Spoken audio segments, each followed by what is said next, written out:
Hi everyone, welcome back to my channel. If you're new here, my name is Rachel Anita and I am a DC based YouTuber and I love to do all kinds of videos. Today we're going to be talking about money, specifically my money. We're going to talk about how much I made this year, what I spent the most on, some struggles with debt that I have really been feeling, and we're going to go into detail. I'm going to tell you exactly how much I made, how much I paid in taxes, all of that stuff. But first, we're going to talk about the sponsor of this video, Ana Luisa. Ana Luisa is a sustainable jewelry brand that I've been working with for a few months now. It's been really wonderful because I love that they're carbon neutral and they only produce enough that to sell, and they don't produce excess. And I'm actually wearing a lot of their pieces with right now, and I just want to show you some of my favorites because it's the holiday season and it's the perfect time to buy gifts for your loved ones. I'm wearing two necklaces here. These are separate necklaces, not in the same set, and this one's really cute. It has little crystals and a gold tone, and then this one's really shiny. It's like a coin necklace. I love it so much. And then the next ones, I like to stack my earrings, and this is the Rocks Mini, and it is such a trendy, cool piece. It is like a rounded square, and I've had this one actually for months, like 6 months, and I was wearing it non-stop, like in the pool, in the shower, forever, and it's still shiny gold. And then the next one I got recently, and this one is a little huggy hoop with little green gemstones. I don't know if you can see them, but it's so pretty and they're perfect for stacking. I just love them so much. They're doing a lot of sales right now because it's December. I have a discount code for all of you, and you can check that out in the description. Once again, super thankful for Ana Luisa sponsoring this video and so excited to be able to share these pieces with you. Okay, let's talk really quickly about my job. I work as a senior digital organizer at a progressive nonprofit in Washington, DC. I'm currently working from home, and I love it so much. I'm going to be sharing my salary information with y'all because I think it's so important to have salary transparency so that everyone can have pay equity. So I'm going to give you all the info, and just from the beginning of my career to now. So beginning of my career was about 3 years ago. At my first full-time benefits, everything salary job, I was paid $42,000 at the start. This was pretty good. I was able to pay for my rent in a shared house in Washington, DC. I was able to pay for most of the things I needed and a little bit of my student debt, which was nice. I was able to gain a 10K raise over my time there, which was I think about 2.5 years. So I left with $52,000 as my salary. I was a little unhappy there, and there was a lot of things, not just the pay, but also just some other stuff. Maybe I'll make a video about it, a story time. So I ended up looking for a new job. And I really wanted to find a job that, first of all, paid me really well for my work and aligned with my values. I ended up finding a job as a digital organizer at a progressive nonprofit, another progressive nonprofit, and I was able to negotiate up to 75K. So the pay range was from 70 to 80, I believe, and I think I asked for 80 because why not? And then they settled on 75, and I think it makes sense because I did not know what I was doing, honestly. When I got there, I was like, I know Van, I know this, I know that, but I didn't know that well, but I knew that I could learn it. So I did that. I got 75K, which was really great. It really came at the perfect time too, because we bought a house last summer and that's when I got the raise, and it just was perfect timing. I wouldn't be in this house right now if I hadn't gotten that job. So that was awesome. So in the last 1.5 years since I've been there, I have negotiated up to 85K, which is great, and I expect to hit 90K in January due to cost of living increase that they give us every year, because it's like 5% or something this year. So I'm currently sitting at about 85K salary. I don't really get any bonuses or anything like that, so that's typically my salary, and that's what I expect every year. So let me know if you're interested in hearing how I negotiated up. I was pretty aggressive about it, and I'm glad that I got it. Now let's look at my net pay, which is what I actually take home, because I definitely do not take home 85K. I wish I did, but not nearly that much. So this year I will actually be making $52,000. I think I'm currently at like 49K or something because we're still one paycheck away, but that's gonna be my take home. That comes out to about $2,300 a month. So that's my paycheck that I get twice a month. So $2,300, about that much. And I'll tell you how I break that up, because that's taxes and all this other stuff. That is why I lose so much money. I have $878 taken out in taxes every paycheck. Some deductions include $150 for medical and dental. Dental should definitely be included in medical, by the way. Scammer US health system. But that's because I pay extra for a premium plan due to health issues, and usually my job covers like the full regular plan. I also put $178 each paycheck into my Roth, which is a savings account for retirement, and it is taxed before it moves in. So when I take it out when I'm 65 or whatever, ideally earlier, it won't have to be taxed or anything like that. So I just prefer that, and that's what I've been recommended to do, and that's what I would recommend to you, just because from what I know, I prefer the Roth rather than the regular 401k. In addition to that, my job actually contributes 8% of my salary to my Roth 401k, and that's really great. So they do that for me. I also pay union dues because I'm unionized, and that's about $29 per paycheck, I believe. So again, my net paycheck comes out to $2,329. I will be breaking down exactly how I spend this paycheck every month in one of my upcoming videos. A budget for 2022. I'm really excited about it. I've already done it, so I'm excited to share it with people so they can take some inspiration. So make sure to subscribe and turn on the little notification bell to make sure you're notified about that. Now, I know that my salary, which is about, I can't do math, $4,600. It may be a lot for some, it may not be enough for a lot of people. I will say in DC, the average one-bedroom apartment is $2,100, which is almost half my take-home salary. But I'm very grateful for the pay that I have. I'm glad that I can split my mortgage with my partner, and I'm more than comfortable and very grateful. You know, like, as much as it seems very nice that I get paid this much, I'm actually, my net worth is like negative 30,000 or something because of student debt and other debt.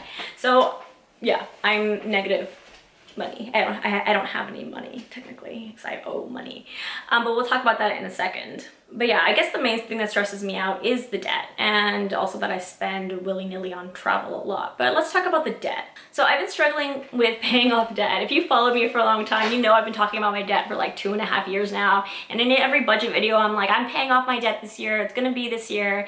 But it has been really hard to focus on that with my life changes happening. I bought a house, I got married, and my partner lives in England, so we have to go see his family and things. Also, I just can't stop shopping, you know, it's just hard sometimes.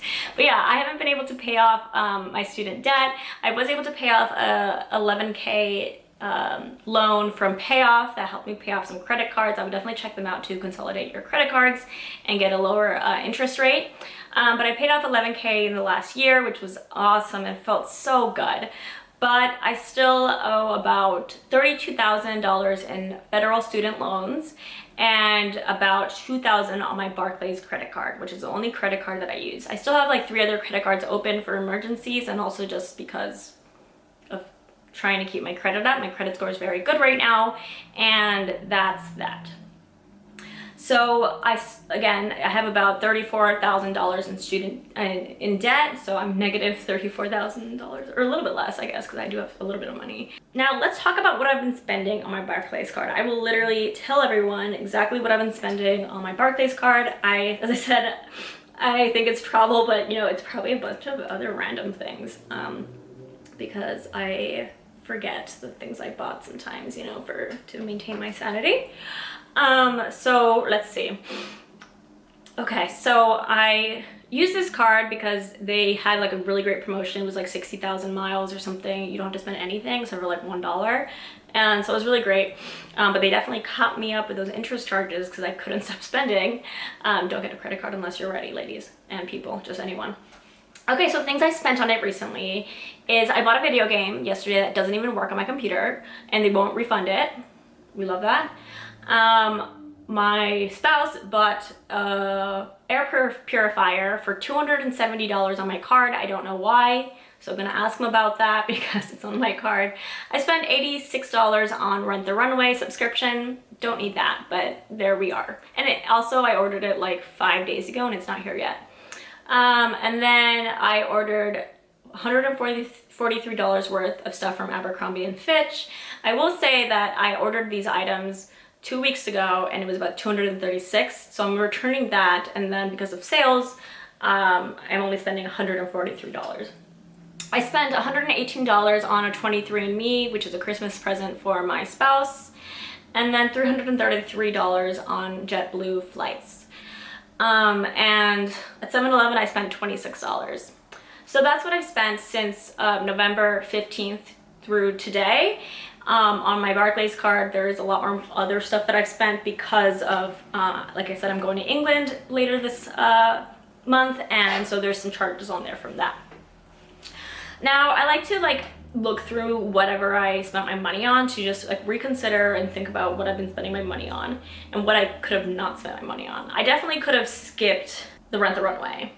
Yeah, there's nothing to say about that. I definitely could have skipped the Rent the Runway. I really wanted the Abercrombie & Fitch stuff, and there were some really pretty sweaters. I definitely could ask my husband why there's a $273 charge for an air purifier on my card, and I probably shouldn't be spending $27 on 7-Eleven.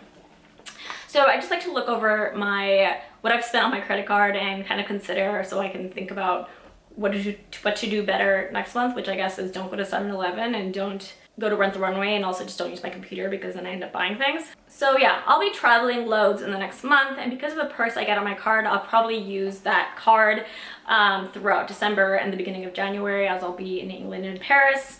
And however, after January, I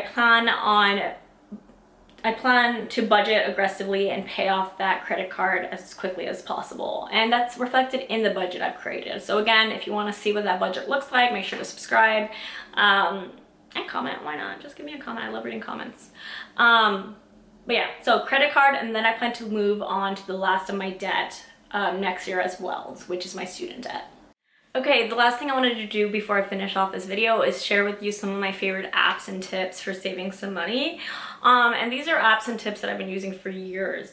So the first one I already mentioned, like an app like Rakuten or Honey. I really like Rakuten because I think right now they're doing like I said, the $40 if you refer someone and $40 if you sign up or whatever. So I would definitely check that out. That's down below. I'm always my husband's really thrifty and doesn't like to spend money and likes to get free money, and he is always out on the lookout for free money, and so I'll share those tips with you because he's always figuring out ways to get sent money for nothing. So Rakuten's my first one, and my second one is phone service. So I used to pay an arm and a leg for phone service. I paid, I don't know, like $100 for unlimited on Verizon or something. And my husband, again, the thrifty little man, he was running around with his Mint Mobile, I think it was like $20 per month or $15 per month service. And I shit on him for a long time. I was like, you probably don't get service everywhere like my Verizon does and stuff. And I was wrong. So I tried it out, and in my area, Mint Mobile works perfectly. In some areas, it works better than Verizon. In some areas, it doesn't work very well, but in most situations, it's a great phone service, and it's cheap. So definitely check out Mint Mobile. I'll have a link down below as well, so you can check that out. They'll send you a SIM card so you can test it out in your area, which is really a great service before you actually purchase it. So you can test it out and see if it works for you. But again, I think I'm paying like $20 right now per month with unlimited data, unlimited text, unlimited calls, and I have really great service almost everywhere I go. So Mint Mobile's another app I like to use that I wanted to share with y'all. The last one is a paid app. It's called Capital, and if you've seen my budget videos before, you know I've been using it for years. Because I'm one of the first people that ever signed up with it many years ago, I pay a discounted rate. I think they do have a free version, but I pay for like a premium version because they will send you a debit card and you'll have a debit account associated with them. And I really like them for a number of reasons. But first of all, they're a bank account you can just use from your phone. You don't have to go anywhere, and it's great. Second of all, the interface is really cute. But another thing I really love is that you can have like goals. So as you can see here, you can have like little buckets. So there's NYC, this was an emergency fund, but like I'll put NYC, and then I'll put like England and Paris, and then maybe LASIK. I want to get LASIK soon. And when you get your paycheck in, you can just move that money into these little buckets of goals. So I'll move money into my NYC thing, I'll move money into my emergency fund, and then I'll move like my mortgage payment into my joint bank account. And it's just really easy, and you can do everything you need to do on it. You can make online payments, you get a routing number, an account number, and there's a lot of like really cool little rules like round up, so it'll round up the money. So if you pay for like $1.87 for something, they'll put $13 towards one of your goals. They have a lot of really good things like that, and I've saved way more than I paid for this app. So I will have a link for that down below as well. I really love this app, and I've shared it so many times, and I just want to reiterate how much I love it. But yeah, I just want to remind you again to check out the Ana Luisa discount code down below. Make sure to go take a look at everything and see if you can find something for your significant other or your parent. There's a lot of really cool pieces on there, and I love them so much, and I wear them in every video because it's like the only jewelry I have now, and they're such good quality. But yeah, make sure to check the discount code down below, and thank you so much for watching, everyone. Goodbye.